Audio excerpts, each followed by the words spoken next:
Si usted inicia la grabación. Hola, ¿qué tal? Donde quiera que estén en este momento o en el tiempo asincrónico, afortunadamente con las tecnologías, pero tenemos la fortuna y el gusto de estar hoy con Camino Emanuel Pinos Jaén, en el que coincidimos en algunas actividades académicas y lo hemos invitado para escuchar su voz en el noveno Congreso de Aprendizaje Jurídico Activo de la Facultad de Derecho de la UNAM. Ahora estamos aquí en esta sede del Instituto de Jurídicas, pero el Congreso está teniendo lugar en la Facultad de Derecho de la Universidad aquí Nacional Autónoma de México, aquí en Ciudad Universitario, en Ciudad de México, pero conectados con el mundo de la comunidad jurídica. Y vamos a iniciar con Camilo Emanuel Pinos Jaén, que nos cuente un poquito de esa ciudad natal que le ve nacer, que le, que le acoge, que nos cuente un poquito, en primer lugar, sobre esta situación. Adelante. Hola con todos y todas. Bueno, muchas gracias por este espacio. Yo soy de Ecuador, de la provincia de Zamora Chinchipe. Nací en la ciudad de Zamora. Zamora se caracteriza por ser una ciudad de la región amazónica, ¿sí? Pero viví muy pocos años ahí por temas laborales de mis padres. Luego pasé a vivir en la sierra. Y en la Sierra Ecuatoriana viví en Gualaceo, en la ciudad de Cuenca, donde actualmente resido ya por más de 20 años. Es una ciudad colonial, tiene muchos atractivos turísticos, entonces cuando guste pueden visitar. Cuéntanos algo especial de ahí, de la sierra, de esta ciudad colonial. Sí, a ver, Cuenca está rodeada por más de 300 lagunas. Sí, entonces tiene montañas muy altas, estamos a más de 2000 metros de altura. Y estas fuentes hídricas son muy importantes porque a partir de eso, por la ciudad atraviesan cuatro ríos. Y eso nos convierte en una ciudad muy turística, muy bonita, muy bien conservada y sobre todo la gente protege mucho el agua y los humedales. Claro, es un patrimonio de la humanidad, pero local particular, ¿no? Pues entonces Ujú. tienen todo tipo de fauna, de aves, de flores, de todo, ¿no? Exacto. Muy bien, Ujú. excelente. Bueno, para tener un contexto diferente a estos currículum vitae fríos, por favor, Camilo, cuéntanos alguna cosita que tú digas, realmente me siento contento, me siento satisfecho de ella, que nos permita conocer tu contexto, por favor. Bueno, lo que me llena de satisfacción es poder ser docente universitario. Sí, yo soy abogado de profesión, he cursado algunas maestrías. Y eso precisamente me ha permitido ir avanzando un poco en el desarrollo de la academia, no solamente desde la docencia, sino también en la investigación, en la vinculación con la sociedad, en emprendimientos y en la innovación educativa también. Acción educativa, qué maravilla. Entonces, tu orgullo es ser docente y entonces, por lo tanto, estás plenamente consciente de toda la responsabilidad que ello implica, que ello impone y que, pues, desde luego, distingue entre maestros por vocación y maestros de ocasión, ¿no? Correcto. Sí, Sí, sí. bueno, Y mira, ese es mi orgullo profesional, porque además, de ahí mi orgullo, o sea, personal o, o como persona, son mis hijas.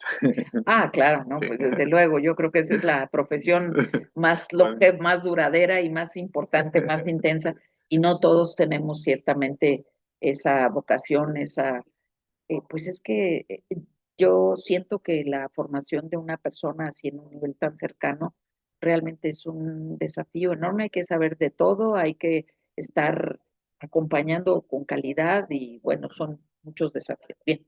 Eh, ya nos dices un poco tu contexto y ahora quisiera pasar un poco al esfuerzo que estamos haciendo justamente ahora en este año 2025 con el Congreso, preguntando sobre todo sobre las características que hacen a esta persona docente de vocación. Y quisiéramos para ello, en una lid un poco autobiográfica, preguntarte qué características tienen aquellas personas que desde lo que tengas uso de razón recuerdas de estas personas que digas, definitivamente aprendí digamos en positivo, ¿no? Correcto. Porque a lo mejor también tenemos otras experiencias, pero aquí Negativo. nos interesan las positivas.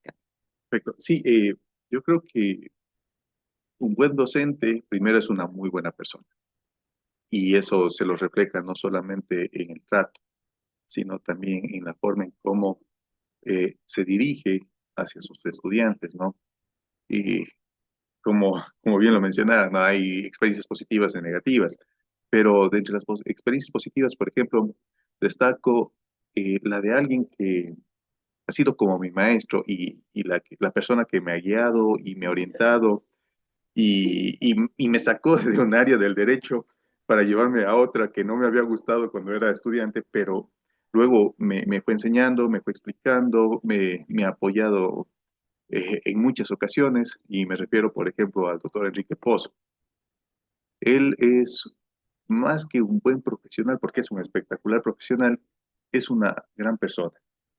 Y eso es lo que transmite, ¿no? A los demás y eso es lo que motiva a ser mejores, a seguir sus pasos, porque él nos lleva no desde el conocimiento, sino desde la comprensión de la materia, que es algo que he tratado de seguir de los pasos de él, ¿no? ¿En qué años conociste a este profesor?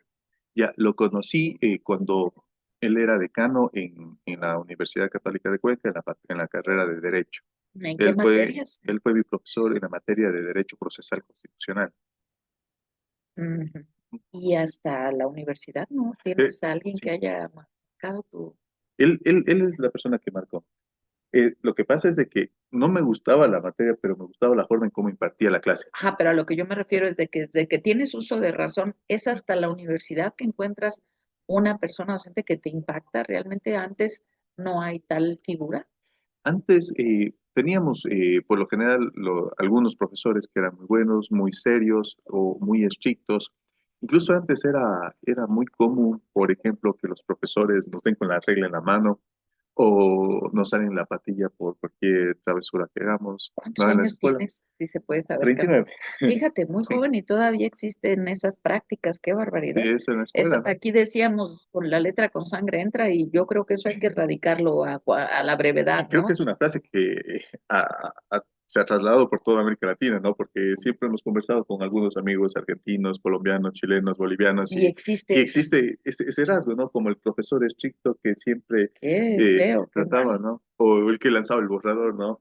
Bueno, a mí también me pasó, pero yo ya voy a casi a setentear, entonces, yo digo 60, pues ya, pero 39, decir que eso sigue existiendo es un poco fuerte. Bueno, a ver, antes de Es en la continuar, escuela. es una escuela muy Sí, triste. en el colegio, pero también teníamos buenos profesores que nos impulsaban a través de actividades y precisamente a través de las diferentes actividades que realizábamos nos ayudaban también a comprender algunas materias, ¿no? ¿Recuerdas alguna profesora o profesor que tuviera algunas actividades que te marcaron, así alguna en particular, algún ejemplo? Sí, sí, tenía en la escuela, por ejemplo, la doctora Ligia, la ¿En qué año? profesora Ligia, en quinto año. Ay, Entonces, qué bárbaro. Yo sí, también tuve una profesora, elige en quinto año, coincidencia, y estamos aquí. y estamos aquí. Ah, sí, y era bastante estricta, pero a su vez era respetuosa. Entonces, eso también va marcando la formación de un estudiante, ¿no? Porque eh, el que te traten con respeto significa que tú también debes tratar con respeto. Y Pero no hay ujú, aquí una antinomia, el decir, un, una buena persona puede también ser un docente, una persona docente exigente que te exija, que te ponga límites, que hable de unas disciplinas, que te pida unos resultados. Convive estas claro, dos sí, sí puede situaciones. convivir porque al final el hecho de ser una buena persona puede llevar a establecer ciertos límites, ciertas restricciones que esas no permitan que pasemos de, de un contexto educativo a un contexto en el cual, por ejemplo, los estudiantes comiencen a interpretar otras situaciones, como por ejemplo el hecho de que se les brinde confianza, ¿sí? Eh, Esto permita que el estudiante pueda sobrepasarse con él o la docente, ¿no? Entonces, Sí hay conviven, muchas, sí sí, pueden sí pueden convivir. convivir. Yo creo que sí, es más, como docente universitario, lo que hago siempre es tratar de brindar confianza a mis estudiantes, ¿sí? A partir de eso, generar no solo el conocimiento, sino la comprensión de ese conocimiento, porque para mí es fundamental que comprendan, ¿no? Porque hay un ejemplo que siempre les pongo a mis estudiantes, ¿no? Digo, cualquiera puede saber cuáles son las garantías jurisdiccionales aquí en Ecuador. Es más, a su amigo que tal vez no tiene profesión, pero si le dicen, te apuesto un six-pack y a él le encanta el six-pack, él se va a aprender, pero no va a comprender para qué sirve o cuál es esa naturaleza. Entonces, para mí, un estudiante de derecho debe comprender y eso es lo que trato de siempre motivarles o trato de generar en ellos, ¿no? Un ejercicio de comprensión. Bueno, tenemos un autor que es ya un ícono que de alguna manera va siendo complementado, que es Benjamin Bloom, que nos habla de los objetivos y claramente lo que es el verbo comprender, pues está en las funciones superiores, ya no es lo mismo describir que analizar, que comprender. Comprender, ¿qué elementitos tú incluirías en comprender? ¿Cuándo tú puedes poner una palomita y decir, ya comprendió? ¿Cuándo damos el salto de... Hay un autor muy interesante y premiado aquí en México que se llama Ramón Shiro, es un filósofo, y él tiene un libro que se llama Creer, Saber y Conocer, en donde establece precisamente la diferencia entre creencias, entre lo que es ya la sabiduría en un plano más superior y comprender. Pero en tu cátedra, en tu vida cotidiana, ¿cuándo, digamos, puedes poner en un ejemplo concreto la palomita de no solo sabe, sino que comprendió? ¿Cómo podríamos identificar ese salto? Por ejemplo, dentro de las materias que yo doy en la Universidad Católica de Cuenca, eh, hay teoría constitucional, derecho procesal constitucional, práctica constitucional. En este contexto, yo sé que comprendieron cuando pueden resolver el caso. ¿Sí? Entonces, me gusta bastante trabajar los exámenes, no de forma oral, ¿no? Porque nosotros tenemos la costumbre en Ecuador de que los exámenes sean orales. Claro, porque de esa forma se van preparando ya para el litigio, para las audiencias. Pero me gusta trabajar con casos prácticos. Entonces, yo les pongo un caso práctico, y y ellos lo tienen que resolver. Esto como examen final, ¿sí? Entonces, a partir de eso, yo sé que el estudiante pudo comprender, ¿sí? De cuándo, por ejemplo, una garantía jurisdiccional se desnaturaliza, ¿sí? Si es que el caso se presta para desnaturalización y el estudiante me resolvió ese caso en 2 minutos y no en 2 horas, que estaba previsto el examen, es porque llegó a comprender el porqué de la garantía O porque jurisdiccional. estaba copiando. Puede ser, ¿no? Sí. Pero ya le cuento algo que ocurrió por copiar y les generó una experiencia a los estudiantes. Pero a la final digo, cuando resuelven este caso, eh, llego a convencerme de que comprendieron la materia, de que comprendieron para cuándo tienen que utilizar una garantía jurisdiccional, porque a diferencia de acá, que tienen el amparo directo y el indirecto, nosotros ya tenemos acción de protección, habeas corpus, habeas data, acción de acceso a la información pública, de incumplimiento por incumplimiento extraordinario. Tenemos Ocho, 9 garantías, 9. ya con las medidas cautelares. Y a la final, eh, cada una tiene su propia naturaleza, tiene su propio objeto, tiene su propio alcance, eh, tiene su propio procedimiento, sus propios requisitos. Entonces, si yo les pongo un caso y el estudiante pudo resolverlo, ¿sí? De forma correcta, yo estoy convencido de que comprendió, ¿sí? Y O al menos comprendió esa parte. Y vamos a suponer que no llegan a la resolución, pero como en un proceso matemático, lo que más importa es qué procedimiento usaron para llegar. Vamos a suponer que no logran comprender, pero que en el procedimiento te van dejando claro que es una buena estrategia. Claro. Lo que pasa es de que cuando resuelven estos casos, ¿sí? Eh, ellos tienen que resolver como jueces. Ah, tienen que Entonces, dictar sentencia, no tienen hay que de dictar otra. sentencia. No hay otro. Entonces, claro, no puedo No es decir, tanto la estrategia argumentativa, ya, sino si es culpable, inocente, si das correcto. la garantía, si das la No le voy protección. a decir en ese ejercicio de silogismo tal vez que realizaron en la subsunción, ¿no? La premisa menor se ajustó a la premisa mayor, pero tu conclusión fue errada. Entonces no le puedo calificar a medias, ¿no? Es como que diga, si tú lo mataste, el Código Orgánico Integral Penal en Ecuador dice que eso es asesinato, pero te dejo en libertad. No puedo llegar a ese Bueno, punto. podría ser, ¿eh? Podría ser, Ah, porque podría ser. que no haya dolo, que haya sido un accidente, causa de fuerza Mm, mayor, claro. defensa. Y eso lo tienen que analizar dentro del caso, ¿verdad? Pero, por ejemplo, hay estas causales de exclusión de la pena, etcétera, etcétera. ¿Trabajas con un caso ya predefinido que ya ha sido juzgado o trabajas con un caso diseñado por Sí, ti, trabajo con casos que ya han sido resuelto? resueltos por parte de la Corte Constitucional, Ujú. ¿sí? Que es el máximo Ecuatoriana. órgano, sí, que es el máximo órgano de interpretación y de justicia constitucional en Ecuador. Y a partir de eso, yo solamente lo que hago es cambiar fechas, cambiar nombres, con el Sí, objeto para de que no se los pueda. datos Correcto. personales, datos Pero, sensibles. pero a partir de qué nace este caso, de lecturas ya realizadas anteriormente. Porque, por ejemplo, vamos estudiando todas estas garantías jurisdiccionales, vamos analizando sentencias.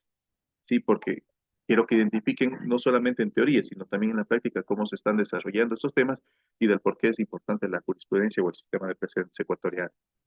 Eh, a la final, por ejemplo, en Ecuador no solo basta con leer la Constitución y la Ley Orgánica de Garantías Constitucionales y Contraconstitucional, sino hay que leer la jurisprudencia, porque en la jurisprudencia encontramos la norma que desarrolló, en este caso, la Corte Constitucional, por ejemplo, matrimonio igualitario. Ustedes revisan la Constitución del Ecuador, el artículo 67, inciso segundo, todavía sigue diciendo, y si se descarga ahorita ya actualizada de cualquier plataforma, va a encontrar de que el matrimonio es entre un hombre y una mujer, pero la Corte Constitucional dijo que no, que es entre personas. Entonces, tenemos que encontrar desde la jurisprudencia también las respuestas. Y entonces, a lo ¿En largo qué de los año años, fue esta resolución? en el 2019, es la sentencia Mm. 11-18-CN/19. Pues nosotros Ujú. andamos un poquito por ahí, más o menos 4 añitos antes también, diciendo que será entre dos personas, no entre hombre y mujer, que es, digamos, un salto que genera la Convención de Belén do Pará y todo Y la opinión consultiva 24-17. Sí, sí. exactamente, sí, la opinión consultiva 24/17. Muy bien, pues entonces aquí tenemos, ya vemos muy claramente una estrategia docente que funciona, Sí. ¿verdad? Ahora, ya la tenemos muy clara porque es tu estrategia de enseñanza, generas el caso, haces algunas adaptaciones. Vamos a dos puntos. ¿Tienes una rúbrica Sí. desarrollada para ver cómo se da esta situación? Y sobre todo, ¿por qué crees tú que realmente, qué indicador pudieras visualizarnos para saber que efectivamente funciona? O sea, que tú no sea una creencia tuya, sino que digas, lo puedo comprobar que funciona por esto o esto. Ya. Primero porque cuando llegan a ser mis alumnos, porque soy docente de ciclos superiores, a nadie le gusta constitucional o procesal constitucional. Son una o dos personas. Tienes pocos estudiantes. O sea, actualmente tengo un paralelo, ahí le decimos un ciclo, de 32 estudiantes. De los 32 ¿En qué estudiantes, semestre? octavo ciclo, En octavo ciclo que es vendría a octavo ser semestre. 4 años. Ajá, en Cuatro octavo años, sí, semestre. octavo semestre. Ujú. Sí, allá le decimos ciclo. Ajá. Entonces, claro, llegaron solo dos estudiantes porque primero siempre les digo que se presenten, porque no nos conocemos y todo eso, y que me digan qué materia les gusta y por qué les atrae esa materia. Y bueno, de los 32 solo a dos les gustaba constitucional, no procesal constitucional. En general. Sí, consecuentemente, a la fecha veo que están ya metidos al menos 6 proyectos para investigación de derecho constitucional. De esos 32, Sí, 6 ya están en proyectos de... 6 están en tu materia. Eso quiere decir que definitivamente ahí tenemos un porcentaje, un 20%, que es bastante. Ya, ese 6% me han pedido 5 que dirija las tesis, pero no puedo dirigir más que a uno porque no tengo tiempo. Ya, entonces, Ese sería un esos, indicador clarísimo. y son 5 diferentes a esos 6. Ya, entonces, a partir de eso ya, Aparte de los 6 que sí, escogieron, sumaríamos 11. suman, pues Entonces, es un rating grande que los sí, o sea, y eso me llena, por de ejemplo, de emoción, de emoción porque digo, satisfacción. estoy haciendo algo bien, ¿no? Y hay una persona que me preguntó por la maestría de Derecho Procesal Constitucional que se dicta en la Universidad Católica de Cuenca, que está interesada. Pero bueno, lo podríamos dejar a un lado porque podría ser que solo quiere pasar el ciclo, ¿no? Bien, Bueno, también. sí, pero bueno, a lo largo de todo esto, como les digo, siempre he dado cursos superiores y por lo general no tenían ese interés por esa materia, ¿sí? Y este es un dato súper interesante porque de un curso de 25, 20 quisieron hacer la tesis conmigo en materia constitucional. Wow. Pero de, Te de, tenemos que entrevistar más horas. pero hay un dato interesante también respecto a los estudiantes que ya egresan, ya se gradúan, sí, ya obtienen su título y luego hacen sus posgrados. Y aquí yo también me he dado cuenta de que, por ejemplo, sí funciona esto o que sí les llega mi materia en algo, porque Tu materia y tu forma de enseñar, probablemente. puede ser, sí, sí. Y en este caso es muy importante porque tengo muchos alumnos que han seguido la maestría de Derecho Procesal Constitucional o Derecho Constitucional y que O sea, que se inscriben en otras materias contigo, en otro ciclo o en no, otras, ya no, sino que ya en posgrado, en hacen posgrado. una maestría, un Ajá. máster en materia constitucional. Pero, y eso es lo que digo, o sea, al final de alguna forma llegué también a ellos, así como mi maestro, el doctor Enrique Pozo, llegó a mí y, y me sacó del derecho penal porque yo era penalista, gané un concurso en materia penal, quedé como el mejor abogado litigante, trabajé con el American Bar Association en algunos programas en Ecuador, con el programa Justicia Penal Ecuador, era penalista, sino mi maestro me dice, no, vos eres constitucionalista Venir para y, acá. y ya, y ahora trabajo en Derecho Constitucional. Soy un estudioso del Derecho Constitucional, no soy un constitucionalista. Maravilloso. Pero cuéntanos sobre tu rúbrica. ¿Qué Ya. tienes de mágico en esa rúbrica que no les quede la menor duda? A ver, la rúbrica de calificación. La rúbrica para tu caso, Ujú. o no Sí, digo, es la parte mayor de tu evaluación final. El caso el es, caso, sí. digamos que eso es lo que Claro, constituye. nosotros tenemos, por ejemplo, indicadores, ¿no? Para evaluación. Entonces, uno es asistido por el profesor, ¿sí? Otro es un trabajo colaborativo, un trabajo autónomo y un práctico. En el práctico, por ejemplo, trabajo, Práctico y autónomo no son iguales. no, no son iguales. Entonces, el práctico lo trabajamos más con simulaciones de audiencia. Sí, previo a una simulación de audiencia, ellos tienen que asistir con un formato de informe que yo les proporciono para que ellos asistan a las audiencias y a partir de eso observen cómo se desarrolla una audiencia, cómo se comportan y además que contrasten lo que dice la teoría y lo que ocurre en la práctica. Eso me interesa mucho también. Porque a veces piensan que nosotros les estamos mintiendo como profesores, que el juez resolvió mal. No, pero si aquí dice la ley, sí, pero a veces el juez no aplica. Claro. Entonces, eso. Entonces, una vez que ellos ya realizan todo este ejercicio, luego tienen simulación de audiencia a partir de un práctico, Entonces tienen un colaborativo, tienen un autónomo, un práctico, y así como de contenido, que es ensayos, eso, ¿en qué parte va? ya ese es en el asistido por el profesor. Ah, ese es el asistido por profesor, que sería la parte como cognitiva, conceptual, teórica. Correcto, es donde trabajamos, por ejemplo, o bien sean proyectos de investigación formativa o en su defecto trabajamos con ensayos. Ujú. Entonces, esta parte, ¿cómo la porcentúas? ¿Qué porcentaje? La Universidad Católica de Cuenca establece ya dentro de su reglamento de régimen académico los porcentajes que corresponden a cada uno. Por ejemplo, asistido por el profesor, son dos actividades durante el ciclo, ¿sí? Que pueden ser O investigación sea, formativa, un parcial. ensayo, son 15-15. En el caso Pero del, tú puedes variar esos porcentajes. sí, o sea, yo lo puedo trabajar en uno solo o en su defecto puedo generar más Decir, actividades. va a ser 10%, nada más. Ah, no, no puedo cambiar, Eso no lo no puedes puedo cambiar. cambiar. Eso no. No. Entonces Entonces, tienes aquí en el asistido por profesor 30. 30, correcto. Y De ahí luego el el colaborativo, 70% ya también está tasado, exacto. Sí. No, aquí sumamos nosotros todo esto 70%. como tú Otros quieres. 30, no, Ya está 30, fijado también. correcto. Entonces, 30, 30 en autónomo, sí. A ver, no, 20 y 20 y son 20 son 40 y acá tienes 30, todavía nos 70. faltan. Está bien, Y en la 70. práctica, entonces 30. Ya, correcto. Es que la práctica la trabajamos con el colaborativo. Ah, son Sí, sí, conjuntas lo podemos prácticas. hacer, sí. Ahora, ¿cuál es el Entonces tema? aquí casi 40% en el Sí, colaborativo, qué y interesante. entonces ahí trabajamos nosotros ya el 70% de la materia. De ahí son 10 de un examen interciclo que se da a mediados del semestre, ¿sí? Y 20 puntos el examen final, O sea que en total en exámenes ya es 30%. 30% en examen. Ese ya no lo puedes mover. No lo podemos. ¿Y en la práctica sucede que es así? Es así. ¿O hay un margen de libertad No, de GATD? no hay esa discrecionalidad para No hay. mover, porque tenemos que ajustarnos a los porcentajes establecidos en el reglamento que ha sido aprobado por el órgano rector también. ¿Y no es esto muy aleatorio de poner casi 30% en un evento puntual que el estudiante puede tener algún conjunto de causas que le hagan, Ujú.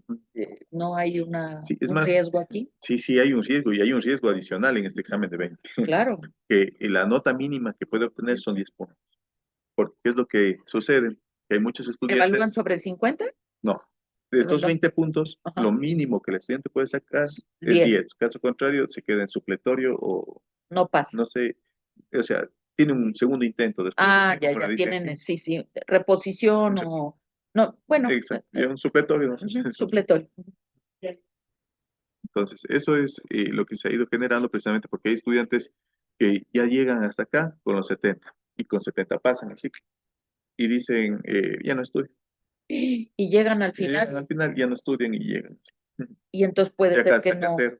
Entonces, acá, con el objeto de que los estudiantes, o sea, no se dejen orientar únicamente por estas notas, sino que sea todo en conjunto, pues Por se eso está haciendo hablan eso. de evaluación sumativa y Ujú, formativa, porque hay una parte que no pueden evitar, que es esta parte teórica, que correcto. tiene más o menos un 30% y Ujú, todo lo demás, pero 30%, pero además del cual es básico materias. acreditar. Ujú. Entonces, ¿esto ya está dado a nivel de toda la educación superior o nada más de, Algunas universidades lo emplean de esa forma, sí, pero obviamente todas las universidades deben contemplar estos cuatro parámetros. ah, como quieran en porcentaje, pero contemplarlo? Correcto. Pues es una evaluación compleja y tú la has logrado, digamos, operacionalizar de modo sencillo para poder, por ejemplo, evaluar, digo, colaborativo, prácticas, Sí, me parece que es un poco más sencillo de evaluar y esto queda a la disposición del profesor o la profesora sobre estos exámenes o son departamentales construidos por todos los no, profesores del área. eso ya queda a discreción de cada profesor. Es un examen Correcto. que los reactivos son tuyos Por únicamente. ejemplo, yo puedo dar a un paralelo, usted al otro, ¿sí? La misma materia. Y cada quien Cada uno decide eso. su contenido de sus Correcto. preguntas. Muy bien. Bueno, pues entonces vemos cómo están muy estructurados los indicadores de evaluación. Entonces, ya tenemos una experiencia exitosa y estamos viendo también de alguna manera algunas características de la docencia que está pautada, por decir así, para hablar de un docente por vocación. ¿Qué te parecería, Camilo Emanuel Pinos Jaén, que también pudiéramos dar alguna recomendación de lo que sabemos que pasa a lo mejor en otras cátedras o que nos ha sucedido como Ujú. estudiantes, que definitivamente deberíamos desterrarlo, erradicarlo o mitigarlo cuando menos, digamos, qué es aquello que consideras tú que como del lado del estudiante es más desalentador? Lo más aparte, desde mi punto de vista, ¿no? Lo que me desalentaba precisamente era el tema de que tenía que memorizarme. Sí, o sea, el tema de memorizarme. Tenía profesores, recuerdo, en la universidad que querían que les demos con punto y coma, ¿sí? Y que si, por ejemplo, cambiábamos y utilizábamos un sinónimo, nos servía. Y teníamos cero. Entonces, desalentaba, desmotivaba también. Sí, porque no nos permitían un ejercicio de razonamiento, sino de memorización. ¿Sí? Y, y era muy, muy, muy lamentable, ¿no? Porque al final nos disminuían notas porque simplemente no nos aprendíamos al pie de la letra. Eso. Otra de las cosas que desmotivan es la falta de empatía, porque uno nunca sabe cuál es la situación que atraviesa la otra persona. Consecuentemente, hay días en los que estamos bien, días en los que estamos mal, y a veces solamente necesitamos que nos digan, "Oh, tranquilo, todo va a estar bien", pero al contrario, hay muchos docentes que siguen esa vieja escuela en la que quieren imponer un respeto a través del miedo, y eso está mal. En mi caso, por Bueno, ejemplo, ya lo decía Maquiavelo, ¿no? Ya lo decía, no, no es que te tengan temor, sino que te tengan el respeto, pero en tu caso, ¿cómo funciona? claro, no, yo trato Romper esa de parte. romper todo hielo que pueda existir dentro de la clase. Sí, desde un inicio lo Ajá. apuntamos claramente. Ujú. Y no me gusta ser muy estricto, sí, pero tampoco soy muy tolerante a ciertas actividades o actuaciones que realizan en clase, como por ejemplo que, que hacen bulla, comienzan a distraerse y están en otras actividades. Por ejemplo, eso trato de limitar o restringir, ¿no? Pero de ahí, por ejemplo, hay que ser empático. Trato de ser empático, de generar un ambiente de cordialidad dentro de la sala. Y eso me ha funcionado porque me prestan atención. Es más, tengo una estrategia. Al inicio del ciclo, todos empiezan con 100 puntos, ¿verdad? Pero yo les digo, eh, les voy a regalar 6 puntos. Es decir, tienen ya los 100, pero yo les voy a dar 6 más. ¿Y en qué consiste esto? En que ustedes van a tener que cuidar, nada más. ¿De qué forma los van a cuidar?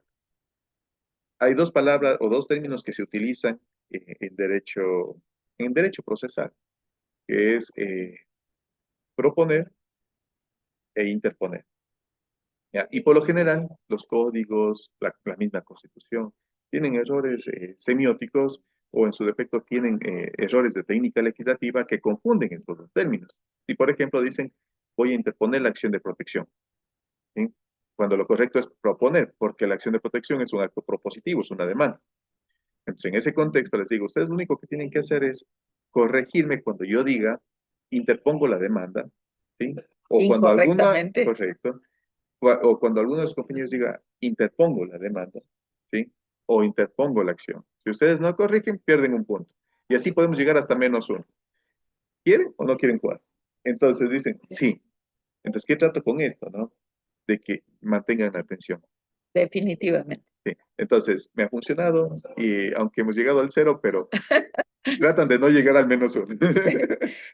Bueno, pues mira, yo te digo con toda franqueza que la innovación educativa tiene muchas vertientes, no es solamente usar 10.000 tecnologías, creo que esta es una forma muy innovadora de mantener la atención porque estén buscando, estén en este aprendizaje por retos o por desafíos, creo que es muy interesante porque así de alguna manera no tiene uno que estar diciendo, apunten, tomen nota, escriban, sino, a ver, están cuidando sus puntos y ya ellos es una manera de innovar en el lenguaje y justo, fíjate que es una de nuestras muy importantes, digamos, vocación, ocupación en este año 2025. Y como el tiempo se nos está acabando, Camilo, que podríamos realmente continuar hablando contigo por largo rato, no quisiera que nos fuéramos sin dos puntos finales para cerrar esta breve cápsula.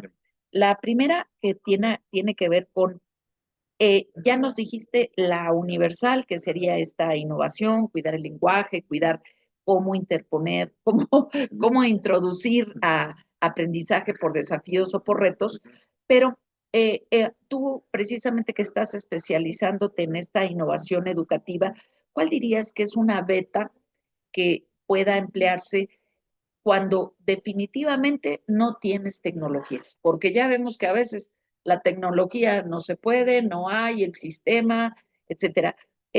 Ábrenos un poquito el antojo de buscar tu obra, de buscar tus avances que tengan que ver con esta innovación educativa y luego que cerremos con alguna frase, alguna invitación para las y los docentes del mundo, ¿sí? ¿Cuál sería esa frase? Entonces, corre tiempo, estamos con Ya. 5 minutitos, Sí, ¿ya? sí, en realidad hay que trabajar bastante como bien lo mencionó, ¿no? Con la metodología tanto de aprendizaje basado en problemas, retos, en proyectos, en personas, ¿sí? Hay que impulsar los debates también, ¿sí? A veces decimos, no, es que no tenemos conexión a Internet, sí, pero podemos debatir aquí un tema Claro. entre nosotros, ¿no? Hay una materia ya dada anteriormente, podemos discutir sobre esa materia. Lo que siempre hago es, por ejemplo, el estudio de análisis de casos, ¿sí? Hago el tema del análisis de la jurisprudencia porque me gusta que puedan comprender cómo los jueces resuelven, cuál es el pensamiento de los jueces, de qué forma los jueces resuelven, incluso cómo utilizan hasta mal la IA. Sí, encontramos en una sentencia así rapidísimo que un juez citaba a Luigi Ferrajoli de su libro Derecho y Razón y citaba con página 40, me acuerdo clarito, sobre la acción de protección. Pero Luigi Ferrajoli no conoce la acción de protección. Así de simple, Sí, entonces, pero ya estaba en la sentencia. imagínate, Entonces, claro, esto es hecho por IA, ya clarísimo. dices aquí, De alguna nadie, manera. Sí, entonces podemos identificar eso a partir de los documentos, ¿no? También, o sea, la extracción de datos a partir de las sentencias también es muy importante. Por ahí tengo un trabajo en el cual hago un análisis de cómo seguir metodológicamente un proceso, luego de procesos de validación de los cuestionarios, de extracción de datos de los documentos, porque me parece que es muy importante poder hacer minería de datos de las sentencias judiciales. Data mining. Entonces, es bastante interesante trabajar con esos temas, porque sobre todo los estudiantes son más activos.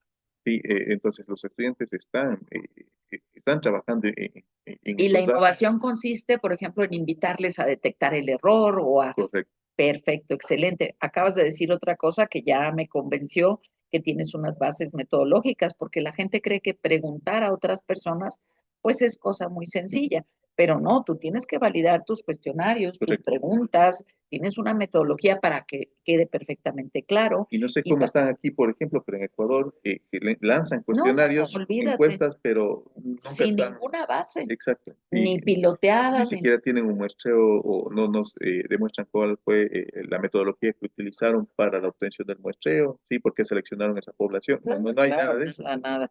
Ah, te voy a compartir un experimento que yo realizo cada semestre con un puesto de periódicos. Se les manda a hacer algunas cosas para que sepan lo que es el trabajo de campo, pero ya te lo compartiré. Muy bien, como no quiero que se nos vaya a ir la liga, te vamos a invitar a que pienses en algún mini curso gratuito, Open Access, para nuestros canales sobre alguna estrategia docente que tú quieras profundizar ya con más detalle, de 20 minutitos que puedas estar en nuestro canal Ciencias Jurídicas de Frontera.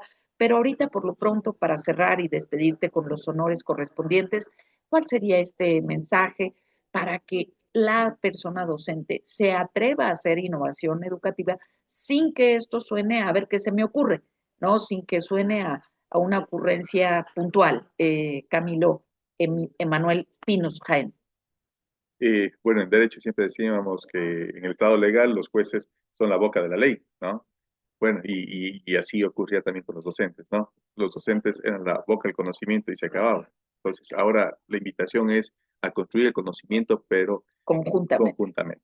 a co-construir. Maravillosa invitación, la aplaudimos y aquí pues para eso son las redes, para ponerte definitivamente nuestro cariño, nuestro agradecimiento y nos encanta conocer a un joven tan dinámico, tan serio, tan preparado, así que le ponemos sus cohetes y le invitaremos a todos los que vean y escuchen este video a constituir un foro aquí debajo del video, poner comentarios, dudas, contactar al profesor, ¿por qué no?